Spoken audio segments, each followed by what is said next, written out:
हालांकि ये राजनीति से जुड़ा हुआ मुद्दा है, लेकिन इसके 2-3 लेसन निकलेंगे, वो भी हम समझेंगे। हम लेकिन इसमें जिस बात को पढ़ना चाह रहे हैं वो आईएनएस विक्रांत से संबंधित बात है। आईएनएस विक्रांत भारत का पहला लड़ाकू, जिसको कहते हैं ना फाइटर जेट कैरियर वाहन, यानी कि युद्ध के दौरान जिस पर फाइटर जेट उतर सकें।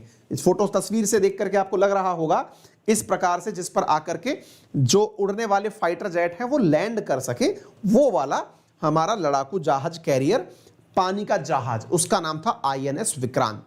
वर्तमान में ये सुर्खियों में चल रहा है। सुर्खियों में क्यों चल रहा है मैं आपको बता देता हूं। एक चीटिंग का आरोप लगा है, चीटिंग 420 आईपीसी की धारा 420, उसका आरोप लगा है बीजेपी के एक सांसद या एक नेता समझिए, जिनका नाम है किरीट सोमैया। उनके ऊपर आरोप लगा है कि इन्होंने आईएनएस विक्रांत के नाम पर चंदा एकत्रित किया और उस चंदे का उपयोग अपने उपयोग में ले लिया। ये तो न्यूज़ है जिसके कारण हम इसको पढ़ रहे हैं।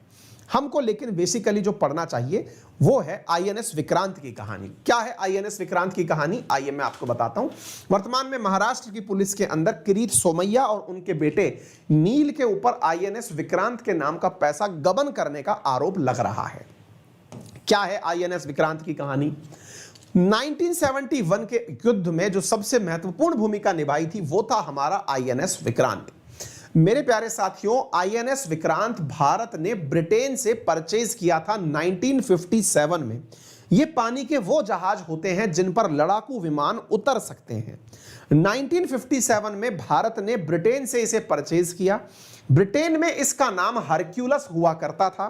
भारत ने इस इनकम्प्लीट जहाज को परचेज करके खुद से कंप्लीट किया और मार्च 4, 1961 में भारतीय नेवी में इसे आईएनएस विक्रांत के नाम से कमीशन कर दिया। यानी कि ये जो है ये भारतीय नेवी के अंदर 1961 से काम कर रहा है। 1961 से लेकर के 1997 तक, 1997 तक इसने भारत की सेवा की। 1997 तक जब इसने भारत की सेवा करी, लगभग 36 साल ये सेवा में रहा, पानी का जहाज था, तो स्वाभाविक सी बात है कि ये फिर पुराने जब हो जाते हैं तो इन्हें डीकमीशन कर दिया जाता है। डीकमीशन का अर्थ होता है कि इनको उपयोग में नहीं रखा जाएगा, अदरवाइज बाई चांस कहीं कोई दुर्घटना हो जाए तो फिर उससे बचने के लिए इनका डीकमीशन कर दिया गया। जब इसको डीकमीशन कर दिया गया 1997 में, तब मुद्दा शुरू हुआ कि इतने अच्छे लड़ाकू जहाज का अब करेंगे क्या। साथियों, इनमें लाखों टन लोहा लगा होता है, बहुत बड़ी मात्रा में इसके अंदर, मतलब तरह तरह की सुविधाएं, साज सामान सब लगा होता है। तो इसका करेंगे क्या? अब सवाल क्रिएट हुआ कि आईएनएस विक्रांत को कबाड़ में बेच दिया जाए, स्क्रैप में बेच दिया जाए और इसे टुकड़े में, मतलब जिस प्रकार से होता है ना, जहाज को तोड़ करके उसमें से लोहा निकाल लिया जाए काम काम का, बाकी को कचरा कर दिया जाए। लेकिन इसके साथ देश के सेंटीमेंट जुड़े हुए थे। सेंटीमेंट जुड़े हुए थे मतलब कि भाई जो 1971 के युद्ध में पाकिस्तान को हराने के काम आया, बांग्लादेश को अलग कराने के काम आया, उसको हम टूटता हुआ कैसे देख लें। ये मुद्दा जो है ये पूरे देश में एक प्रकार से देश के राष्ट्रीय अस्मिता से जुड़ गया। बहुत सारे संगठनों ने इसको बचाने के लिए प्रयास किया। नेवी ने कहा कि भाई हम इसको बचा लिए तो करेंगे क्या इसका। तो महाराष्ट्र सरकार ने उस समय डिमांड करी कि सर देखो, जो पैसा आपको इसके हिस्से का चाहिए हमसे ले लो, हम इसे एक नेवल म्यूजियम बना करके, यानी कि नौसेना का एक म्यूजियम बनाकर समुद्र में खड़ा कर देंगे। लोग इसे बकायदा देखने आए, समझें कि कैसा होता है, ये लोगों में क्यूरोसिटी तो होगी ना इसको देखने की। बोले ठीक है। दुनिया भर के अंदर, मतलब भारत के अंदर आईएनएस विक्रांत को बचाव करने के लिए एक मुहिम शुरू हुई। ऑनलाइन ये जानकारी या फिर पैसे जुटाने शुरू हुए कि भारतीय नौसेना को अगर हम इतना पैसा पकड़ा दें तो वो हमें इस विमान को कबाड़ में नहीं बेचने देगी।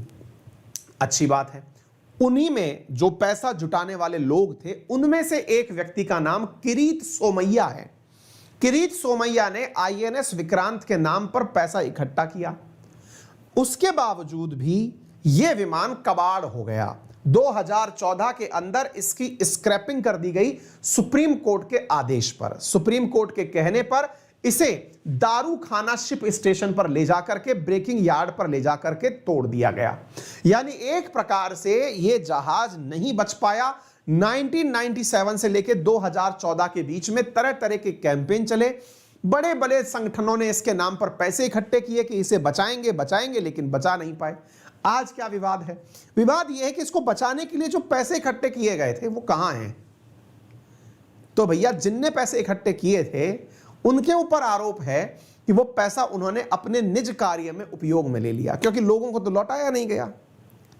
पीएमसी करके एक बैंक है, उसमें किरीट सोमैया पर आरोप है कि उन्होंने उस बैंक में अपना सारा पैसा जमा करा दिया, पर्सनल यूज के रूप में उन्होंने और उनके बेटे ने उस पैसे का दुरुपयोग किया।